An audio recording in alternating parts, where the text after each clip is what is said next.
Welcome to the On Deck podcast for all your baseball DFS needs with your superstar hosts, fantasy baseball experts, Casey, Bubba, and Bogman. On Deck podcast is sponsored by LineStar app, the #1 top-rated data and analytics tool for daily fantasy sports.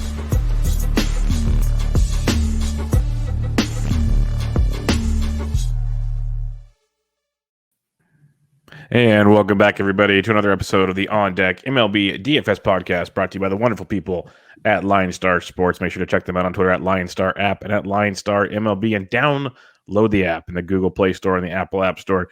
You won't regret it. Everything you need to build your DFS lineups in the palm of your hands: the chat rooms, the values, stack tools, optimizers, everything, and much, much more. So go download that in your normal app stores and enjoy it. You can find myself on Twitter at BDentric, and my co-host, as always, on Twitter at Bogman Sports. Scott Bogman, how we doing, man? I can't believe we didn't have any no-hitters this weekend. So Sense of normalcy. I was just a little underwhelmed. But, I mean, Jesse Winker hit all the home runs. All of them. And then Miguel Sano hit all of the other home runs. And then Austin Riley had all the rest of them. And then Austin Riley cleaned it up with the rest. So, yeah, there was some guys that were absolutely white hot this weekend. So it was still a fun one, even though my Diamondbacks are like, for the last 13 on the road, just miserable recently. So they haven't been fun to watch, but at least the rest of the league has been fun. Yeah, Giants got swept by the Dodgers, so sense of normalcy taking place there as well. I know what that feels like. The Rays have won 10 in a row. Right, just like we all predicted. Yes, it's baseball, baby. That's all I gotta say. But it was a wild offensive week, and kind of like you're hinting at. I saw some statistical Twitter accounts mentioning like the highest OPS days we've had in the entire season. So it's starting to heat up around the country. Those bad weather's disappearing. The ball's going to start flying, folks. It's not that bad here. You know, it hasn't. It's not supposed to hit triple digits again until June, I think. So wow, you not just horrible yourself. But yeah, probably. But yeah, that's what the air conditioner's for. So you're good. That's right. Good. Yeah, it's supposed to be like low 80s this week, so I'll be okay. But we have a fun 6-game slate to get your Monday started. Not too heavy, just ease your way back into the weekday grind that is MLB DFS. Hope everybody had a great weekend, but we'll get this one popping for you, and we'll start it off with the wonderful Colorado Rockies at the New York Mets. We have Austin Gomber and David Peterson in this one. The over-under is 7, which is hilarious when you think of the two pitchers on the mound, Bogman. But Gomber's 56 on DK, 7,000 on FanDuel, and Peterson 7,000 on DK, 8,000 on FanDuel's. And I know you're gonna disagree with me probably, but I think both pitchers are lively today. No, I'm actually on board with that. So we're getting Gomber together. Yes. 1 earned run in his last 2 starts, and the Mets are hitting 210 over the last 2 weeks. So, which I believe is 27th in the league. It's really, really low. Peterson's, I think I'd rather go with Gomber just for the fact that he's just way cheaper, specifically on DK. But Peterson's been up and down his last 3 starts, 1 2/3 innings in his last one. That was horrible. Then he had a quality 7 1/3 inning start. And before that, he had 4 2/3. But this is a good matchup against the Rockies, who haven't been hitting that well. And his xFIP is 3.12, and it's more than a run and a half lower than his ERA, which is 4.97. So looks like everything's adding up for Peterson to get back on track. This could be the game, but Gomber has been pretty solid himself and is cheap, and the Mets haven't been hitting. So I think I kind of like Gomber today. I think I'm with you. Yeah, I like Gomber quite a bit, and I even picked him up in some season-long leagues because I'm doing it again because I'm like a sadicist or whatever they call it, masochist, whatever you want to call it. Yeah, masochist. Yeah, big vocabulary over here. But yeah, it's just the matchups are too good. They really are. He's not this he has the blow-ups because that's why he's not an ace pitcher. But you look at the other outings, like you mentioned, he's been very serviceable, and he's $5,600 on DraftKings, 7,000 on FanDuel. Maybe not use him on FanDuel where you need the quality start and stuff like that. But on DK, he could throw 5-6 innings, give it 3 or 4 runs, and strike out 6 or so, and you're still sitting pretty. And then on the Peterson side of things, I think Peterson will be very popular tonight. I think cheap pitching, when we get done talking about things, could be an interesting way to go with all the offense we're seeing these days. But you look at Colorado, they're striking out 32% of the time on the road versus left-handed pitching, hitting 216. So, yeah, you can have some fun with that if you want to. I think both pitchers are very live. And for that reason, I'm just avoiding the bats in this game unless you just want to get freaky with a couple guys maybe. Yeah, I mean, like I said, it's been bad on both sides. So I have like 3 Rockies hitters that have been good in Fuentes, Crone, and Blackman. And then Thomas Nido is like the only Mets guy that's been hitting over the last week or so. So I'm pretty much going to pass on bats here. I'm with you. Yeah, pitching or bust in New York. Cleveland at Detroit on this one. We have the wonderful Sam Hinches versus Spencer Turnbull coming off the no-no. Over under of 9, and this one sounds a little more appropriate on this one. Hinches is 53 on DK, 56 on FanDuel. Turnbull 79 on DK, 86 on FanDuel. And Bogman, I usually have my golden rule. After a no-no, we attack. But we're facing one of the 3 teams that's been no-no'd twice, and we got Spencer Turnbull's only 79 on DK, 86 on FanDuel. It's hard for me to go back to the well on this one. I know Turnbull's not a bad option either, just like the first 2 options, which has made hitting in this slate somewhat thin. First game since his no-hitter, like you mentioned before, and Cleveland over the last 2 weeks is hitting .219. So not good, just a little bit better than the Mets. So there is a little PVB data here against Turnbull. Jose Ramirez is 7 for 16. That's .438 with a triple and 3 doubles against him, 3 for 9 for Cesar Hernandez. And then, some Detroit bats have been hot. Miggy's been hitting over the last week. He's 34 and 25, not a bad option. Robbie Grossman's been one of the best players in baseball over the last week and a half, 4,729. Eric Haas, the catcher for Detroit, has been hitting, and Ahmed Rosario has been hitting a little bit. So there's a little bit going on here, but I kind of like Turnbull. I think I would still rather go with Gomber just because he's still cheaper, way cheaper, but Turnbull's not a bad pivot. Yeah, Turnbull's very, very live for me in this one, and this is why when we get done, we'll recap pitching, I think, and I could team up 2 cheap pitchers and just load up on the couple bat situations here. And Turnbull's one of those guys that I have no problem going back to against the Cleveland offense that's just dreadful. And I like the Eric Haas call. I've been using him a lot as a value catcher over the last 4 or 5 days. He's been coming in really nicely. Not sure I want to go all in with the Tigers bats, but it might be where we have to go at some point, at least a mini stack to differentiate things, just because things are limited on this slate. Very. San Diego Padres at the Milwaukee Brewers. We have Blake Snell versus Brandon Woodruff on this one. Over under of 7, which that sounds appropriate now. We have Blake Snell, 89 on DK, 93 on FanDuel. Woodruff, 10-6 on DK, 10-7 on FanDuel. Both really good pitchers. Snell finally put one together his last time out. Are you going to any of these guys?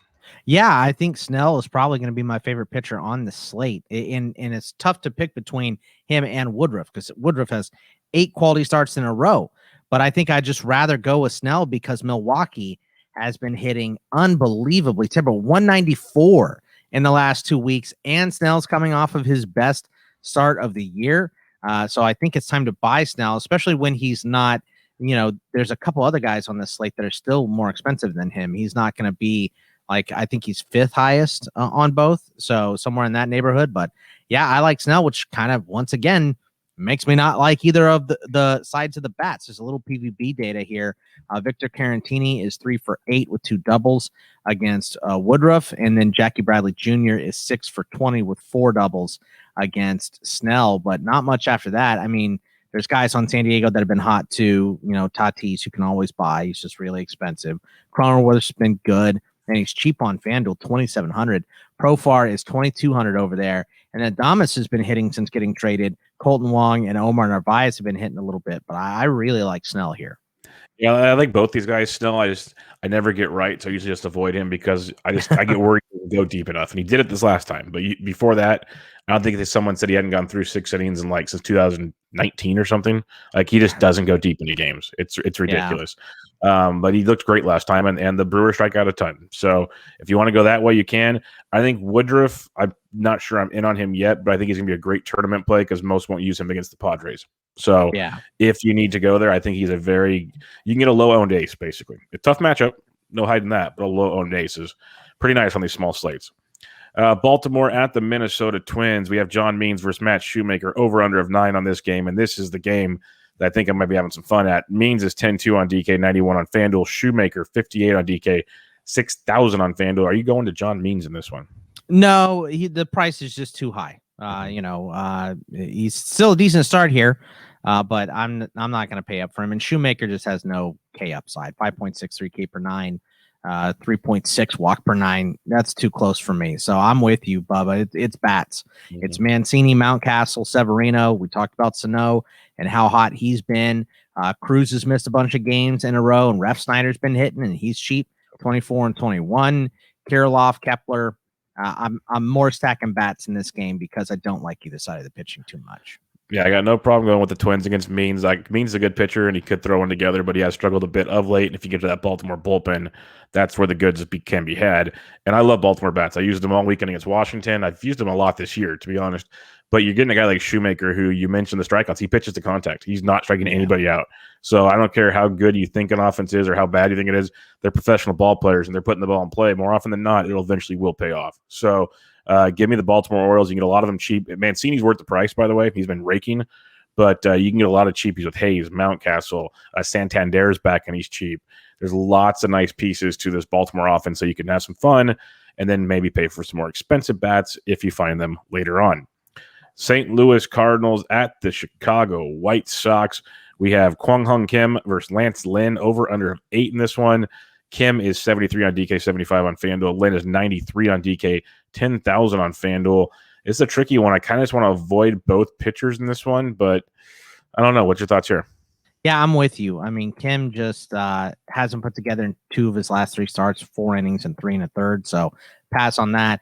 And Lin is good, but he's just too expensive. I'd rather go with Snell. So not going to have many shares. So there's some bats here. Once again, even though I think I'd be more in on bats on the White Sox side against Kim than against Lin, because Lin can go out there and shut anybody down.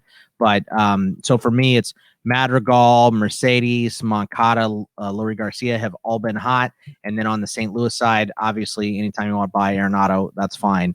And he's been good recently. Edmundo Sosa, whenever he's in there over the last week, he's been hitting. And Tommy Edman has been pretty good recently, too. So those are the bats I'm looking at for this game, and I'm not going to pay up for pitchers. It's definitely one we can take advantage of, and especially the White Sox versus left-handed pitching. It's something to exploit. Tim Anderson can rake. Abreu in deep on Sunday.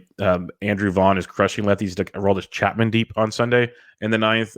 If you look at his splits between lefties and righties, it's pretty eye-opening for Andrew Vaughn. So lots to like with the White Sox in this one. They'll probably be popular on this small slate, which could mean a little St. Louis on Lance Lin action could be interesting. I like Lance Lin a lot, but you got to get weird at some point in time, and that might be the spot to do it.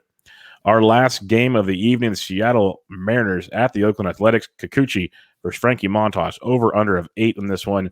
And you got Kikuchi at 83 on DK, 89 on FanDuel. Montas 62 on DK, 84 on FanDuel. That price on Montas against the Seattle Mariners is so enticing, Bogman. Yeah. I mean, I like both these pitchers here. Kikuchi, 26 strikeouts since last 3 starts, quality start in each. And he's a pretty decent price here, like you said. Montas, specifically on DK, is crazy low.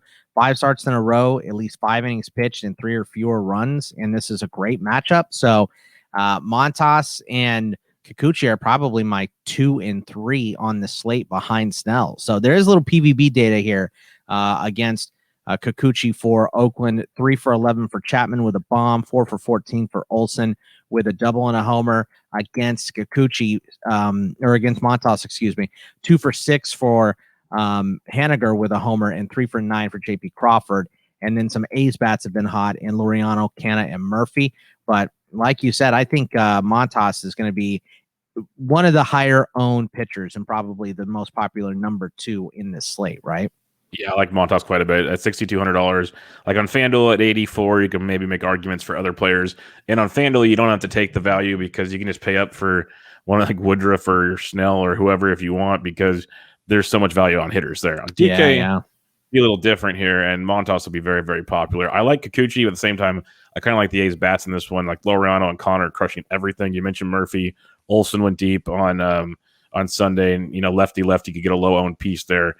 You're just going to have to pick a spot here because there's no like blowing it away stacks here. Like the White Sox is probably the most obvious one to target in this one. So you have to kind of find what you like and roll.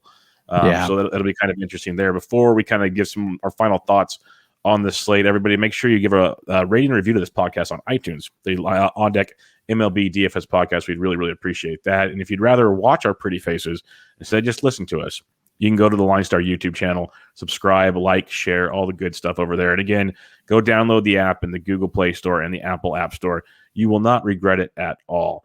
So, Bogman, real quick before we head on out of here, recapping things here. We talked about the value pitchers, especially on DK. It's crazy value.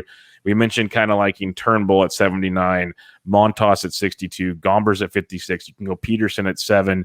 You got Snell at 89. None of these guys are over $9,000. Who kind of stands out to you? Your favorites in that group? I mean, I think I like the matchups. So I like Snell, against Milwaukee, and I like Montas against Seattle. I think I'm going to play matchups here. Yeah, I think I'm going to be kind of hovering around the Turnbull, Montas, Gomber threesome and just praying. That's kind of where I'm at. And basically, what you got to do in a 6-game slate, especially one without like the standout like ace situation. Like our aces are facing San Diego, so that's a little different. At that same time, what are some of your favorite stacks in this one? There's not a lot to like as far as stacks go. Maybe the White Sox against Kim, a little bit there. Then maybe Detroit against Cleveland, if you want to stack says everything about this slate right there. Yeah, Haas, Grossman, and Cabrera, but there's not a lot of stackability in this slate at all. Yeah, the only other ones I love Baltimore. That's one I just always use, and then I could see some Minnesota or Oakland if you want to be a little different. But it's going to be a very, very weird slate. But with all that being said, there will be offense, just like there will be blood. There will be offense. So follow. Drink your milkshake. You drink all of the milkshake. Make sure you follow LineStar on Twitter at LineStar app and at LineStar MLB. And every Monday through Friday, they will tweet out the home run calls of the day from Bogman, Ryan Humphreys, and myself. And if you retweet the tweet, 3 lucky fans will be chosen to potentially win some free swag. If one of our picks goes deep, you win. So with all that being said, Bogman, on this 6-game Monday, May 24th slate, who's your home run call of the day? Give me Yohan Moncada now against Kim. Now. My guy, Yohan Moncada, he's going to go yard today. Let's get it. I like it. I like it a lot. I think the White Sox is a very good one to go to, but I'm going to stick to my guns. I wrote him down the second we talked about this game. He returned from the IL a couple of days ago. Matt Shoemaker is garbage. Give me Anthony Santander going deep against the Twins in that matchup. So it should be a fun one. I'm going to stick with my guns with Baltimore. It's probably Baltimore White Sox is where I'm planting my flag for the most part. You're a huge Baltimore fan today. That's what you're going to be. They've been with them all weekend. They've done me very good. Very good. Was that Baltimore or Philadelphia? That's a little of both. Oh, with that said, well, we're going to start wrapping things up here again. Follow LineStar on Twitter at LineStar app, at LineStar MLB. Bogman is on Twitter at Bogman Sports. I am at BDentric. Enjoy your Monday. We'll be back with you on Tuesday with a big slate to break down for you. But for now, good luck, everybody. See ya. Thank you for listening to the LineStar app On Deck podcast. Download LineStar app from the App Store or go to LineStarApp.com for all your DFS baseball needs. If you love the On Deck podcast, support KC, Bubba, and Bogman by rating and subscribing. Good luck.